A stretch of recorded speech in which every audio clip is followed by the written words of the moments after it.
Dear Lonnie, family, friends, Mr. President, members of the clergy, all of these amazing people here in Louisville. Today, this outpouring of love and respect proves that 35 years after he stopped fighting, he is still the champion of the world.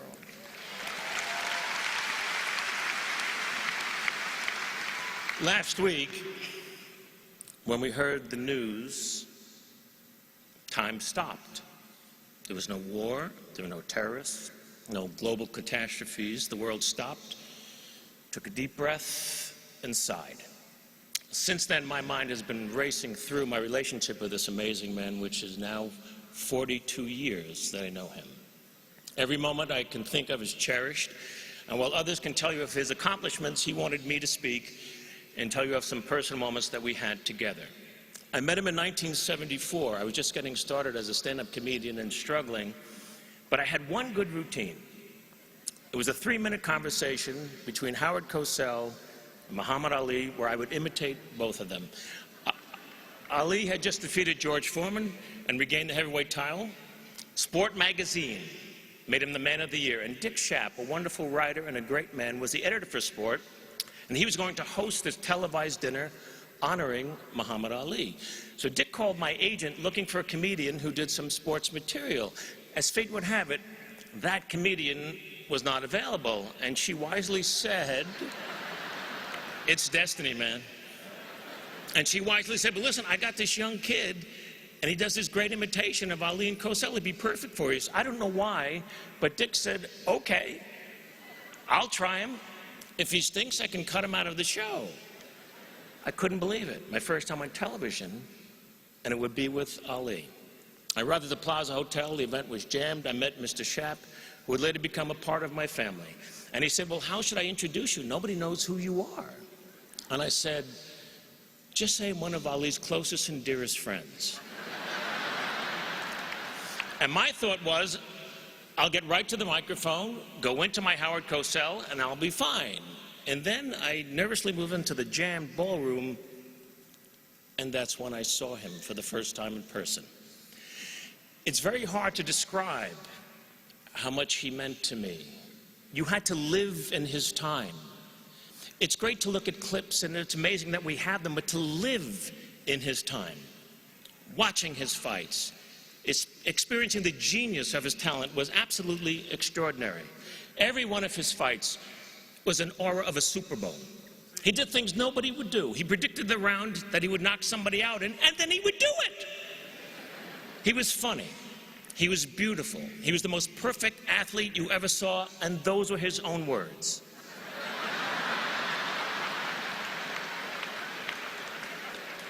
But he was so much more than a fighter as time went on. With Bobby Kennedy gone, Martin Luther King gone, Malcolm X gone. Who was there to relate to when Vietnam exploded in our face? There were millions of young men my age, eligible for the draft for a war that we didn't believe in, all of us huddled on the conveyor belt that was rapidly feeding the war machine. But it was Ali who stood up for us by standing up for himself. And after he was stripped of the title, and the right to fight anywhere in the world, he gave speeches at colleges and on television that totally reached me. He seemed as comfortable talking to kings and queens as the lost and unrequited. He never lost his sense of humor, even as he lost everything else. He was always himself, willing to give up everything for what he believed in. And his passionate rhetoric about the life and plight of black people in our country resonated strongly in my house. I grew up in a house that was dedicated to civil rights. My father was a producer of jazz concerts in New York City and was one of the first to integrate bands in the 40s and 50s. Jazz musicians referred to my dad as the Branch Rickey of jazz. My uncle and my family, Jewish people, produced Strange Fruit, Billie Holiday's classic song describing the lynching of African Americans in this country. And so I felt him. And now there he was, just a few feet from me. I couldn't stop looking at him, and he seemed to like glow, and he was like in slow motion, his amazing face smiling and laughing.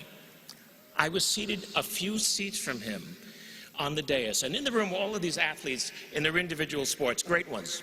Gino Marchetti of the Baltimore Colts, Franco Harris of the Steelers, Archie Griffin, who had won the Heisman from Ohio State, literary legends, Neil Simon, George Plimpton, all on a dais fawning over Ali, who then looked at me with an expression that seemed to say, "What is Joel Grey doing here?" Mr. Shapp introduced me as one of Ali's closest and dearest friends. 2 people clapped. My wife and the agent. I rose, Ali still staring at me. I passed right behind him, got to the podium, went right into the Cosell. "Hello everyone, Howard Cosell coming to you live from Zaire. Some would pronounce it Zaire. They're wrong." It got big laughs. And then I went into the Ali. Everybody's talking about George Foreman. I want to talk about George Foreman. George Foreman was ugly. He's so slow. George was slow. I come on, voop, voop, voop. And then I rope-a-dope George, and I'm still fast at 33 years of age. I'm so fast I can turn up the lights, be in my bed before the room gets dark.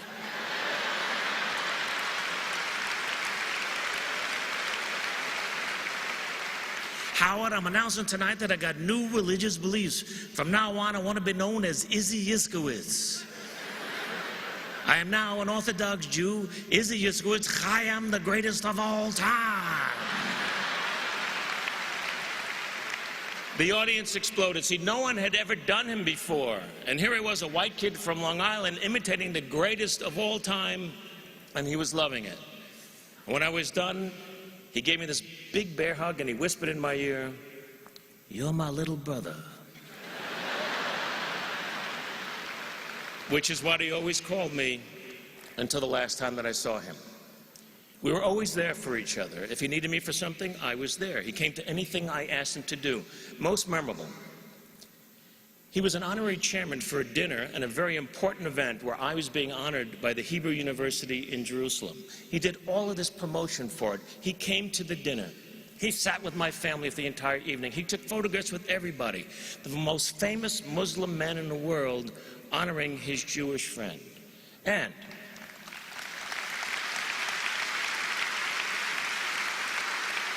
because he was there, we raised a great deal of money, and I was able to use it to endow the university in Jerusalem with something that I told him about. And it was something that he loved the theory of, and it thrives to this day. It's called Peace Through the Performing Arts. It's a theater group where Israeli, Arab, and Palestinian actors, writers, and directors all work together in peace, creating original works of art. And that doesn't happen without him. I had so many funny, unusual moments with him. I sat next to him at Howard Cosell's funeral. A very somber day, to be sure. Closed casket was on the stage. Muhammad and I were sitting somewhere over there next to each other.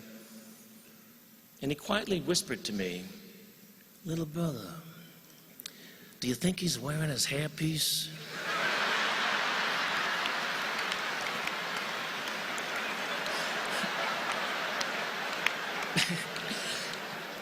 So I said, "I don't think so." "Well, then how will God recognize him?"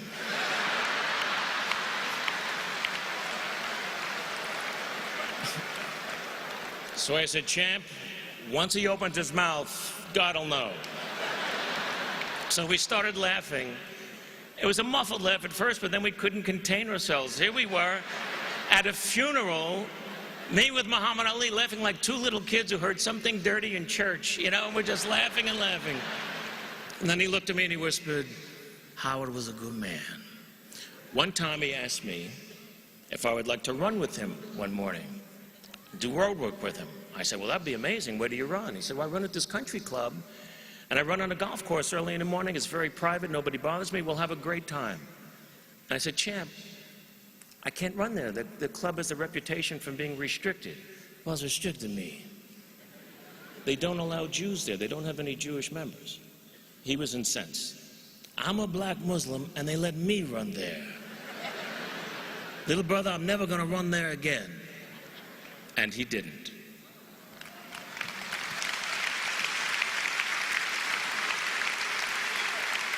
My favorite memory perhaps was 1979. He had just retired, and there was a retirement party at the Forum, Los Angeles, for Muhammad and 20,000 of his closest friends in Los Angeles. I performed a piece that I had created. The imitation had grown into a life story. It's called 15 Rounds. And I play him from the age of 18 until he's 36, ready for the rematch with Leon Spinks. I posted it on the internet last week, footage that nobody had ever seen before, of me portraying Ali, doing his life for him all those years ago in 1979. There were 20,000 people there, but I was doing it only for him. It's one of my favorite performances that I've ever done in my life. I sort of got lost in him. I didn't even know where I was at the end of the performance. And suddenly I'm backstage with another heavyweight champion, Richard Pryor. And Pryor is holding on to me, crying. And then I see Ali coming. And he's got a full head of steam, and he's looking only at me, and he nudged Mr. Pryor aside, and he whispered in my ear with a big bear hug, "Little brother, you made my life better than it was." But didn't he make all of our lives a little bit better than they were?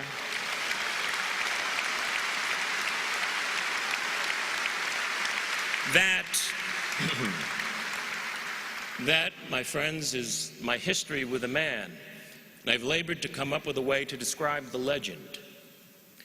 He was a tremendous bolt of lightning, created by Mother Nature out of thin air, a fantastic combination of power and beauty. We've seen still photographs of lightning bolts at the moment of impact, ferocious in its strength, magnificent in its elegance. And at the moment of impact, it lights up everything around it, so you can see everything clearly. Muhammad Ali struck us in the middle of America's darkest night, in the heart of its most threatening gathering storm. His power toppled the mightiest of foes, and his intense light shined on America. And we were able to see clearly injustice, inequality, poverty, pride, self-realization, courage, laughter, love, joy, and religious freedom for all. Ali forced us to take a look at ourselves. This brash young man who thrilled us, angered us, confused, and challenged us ultimately became a silent messenger of peace, who taught us that life is best when you build bridges between people, not walls.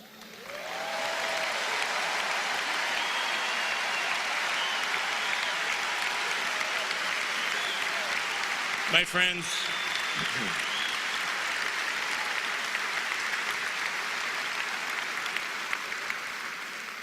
friends, only once in 1,000 years or so do we get to hear a Mozart or see a Picasso, read a Shakespeare. Ali was one of them, and yet, at his heart, he was still a kid from Louisville who ran with the gods and walked with the crippled and smiled at the foolishness of it all. He is gone, but he will never die. He was my big brother. Thank you.